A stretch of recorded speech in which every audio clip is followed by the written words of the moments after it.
What's good, y'all? Welcome back to the channel. As you can see from the title, today I'm gonna be giving y'all five workflow life hacks that could really just make everything so much smoother in your DAW. Rather, if you need help finding a beat or need help finding some workflow tips to make the beat process that much smoother. If this is your first time seeing me on my channel, feel free to subscribe to the channel. Join the family, we're growing. Feel free to like this video by the end of it if you really like any of the tips that I gave you, either if you're a beginner or if you're just intermediate and you don't really know anything about, arranging files or what the case might be. Let me know, because I got you. Feel free to hit me up on my socials at Jaden Achola. Links will be down in the description. Feel free to comment what other types of videos you would like in the future. I'm kind of on a roll right now. Okay, I told you I'm gonna be consistent. All right, and I meant it this time. So without further ado, let's get straight to the video.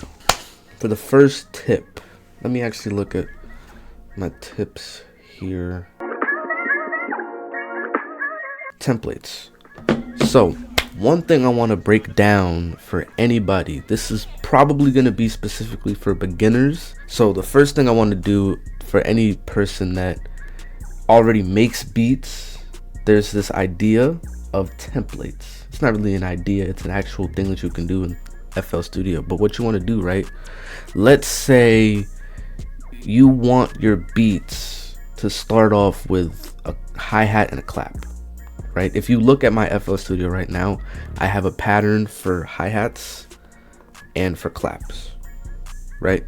Pretty standard. That's how every beat, for the most part, that's how I start every beat, with the clap first and the hi-hat. With templates, to make it really dumbed down and simple, you can have every beat start off with whatever the hell you want it to start off with. Like, this is my drums template. Right, if you look over to the top, you probably can't see it, but I'm gonna move my face cam in a minute and you can see right here, drums. That's how I start off every beat, with this specific drum pattern. I also have it set to 10 BPM just so that I can right click it and adjust the BPM to whatever the loop is and just adjust it from there so that it fits any BPM really.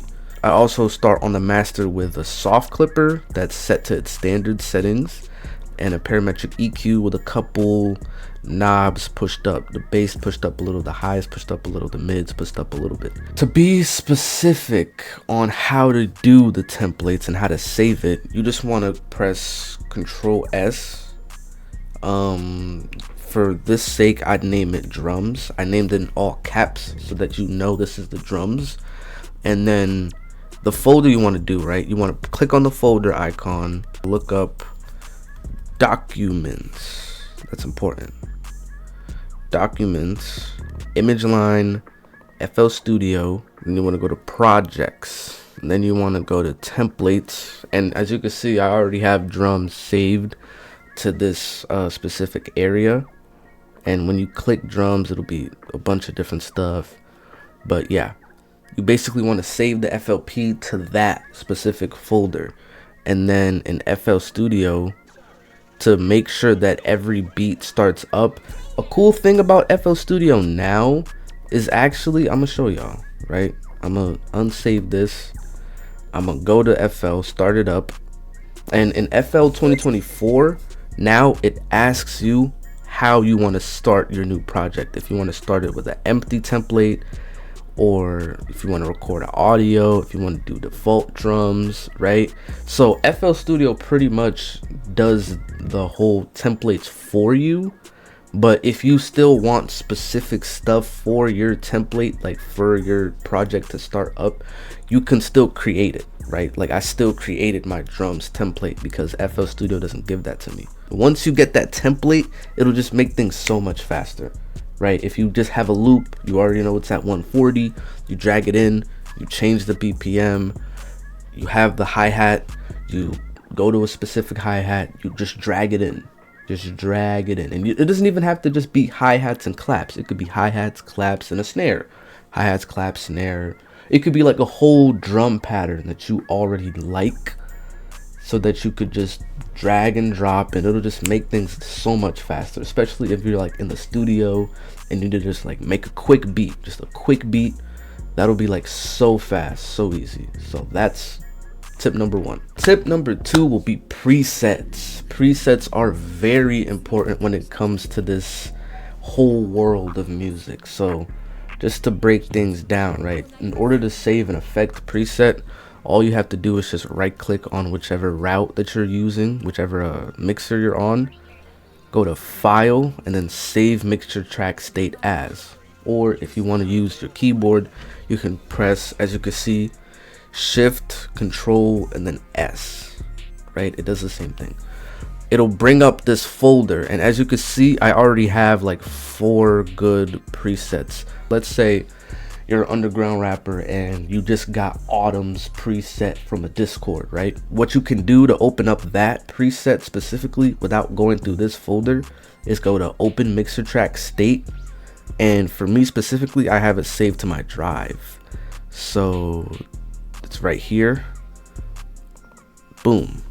I got a bunch of different vocals, and all you'd have to do is just press open. Like if I wanted a Jace preset, you press open. I don't have Auto-Tune Evo, but I do have Auto-Tune Pro, so you just replace whatever isn't available, and boom, it's that simple. A lot of the times, one tip I could even give you, if you make samples, to just save your presets, right? Like for example, Starries. This is literally just a preset with halftime, cymatics illusion, fruity chorus, kickstart, and an EQ, right? Just a simple EQ. And you add this to like a specific sound, and it could take it wherever, right? It could take it to next level. It could be that one thing that really elevates a mid sample to become something way better. Tip number 3 is gonna really be for the simpletons, the people that just opened up FL and just bought it and they just want to know, where the hell do I save everything? All you want to really do, right, go to your file explorer. For me, since I use an external drive, I just created a folder for beats. Specifically, I have a folder for beats and loops.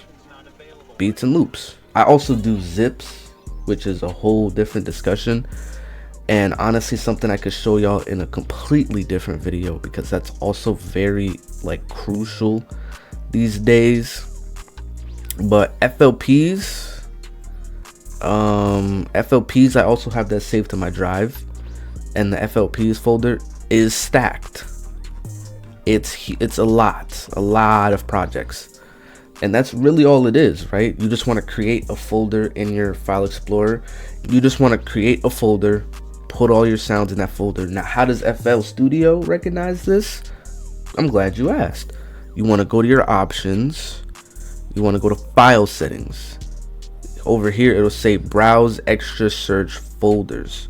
You want to click this folder box right here and literally just click the folder that you created for your stuff. With FL Studio 2024, a cool thing it'll do is when you press Control Save, it'll pretty much ask you where do you want your stuff to be loaded. And that's pretty much what you want to do for FLPs and beats, to just save them in a specific folder. Another thing that you could really do if you make loops and beats to your loops, you know what I'm saying? Like if you create your own loops from scratch and you want to use those loops, a cool thing that you could also do with the file settings is save your beats and loops folder to FL Studio, right? So over here, I think over here, every beat that I've created so far is in FL Studio. So all of my work that I usually save to my folders is saved to FL Studio in case I want to just use it, drag it and drop it. It's that fast, that easy. The last tip, right? The last tip I could give you guys is the favorites tip. Let's say you went to this one kit. For the sake of this video, let's just say 808 Mafia kit, shows the screen. Let's say you really like this specific hi-hat. I don't even have my headphones in, but let's just say you like this specific hi-hat. Now, I've run into an issue with FL Studio where I'll use a sound and I'll completely forget to like favorite it. And what that means is there's a star right here in the new FL Studio updates where you could favorite your sound and add them to a completely favorite browser. It pretty much acts like a stash kit. If you've ever used the stash kit as a producer, you'll know what I'm talking about. This is pretty much my stash kit.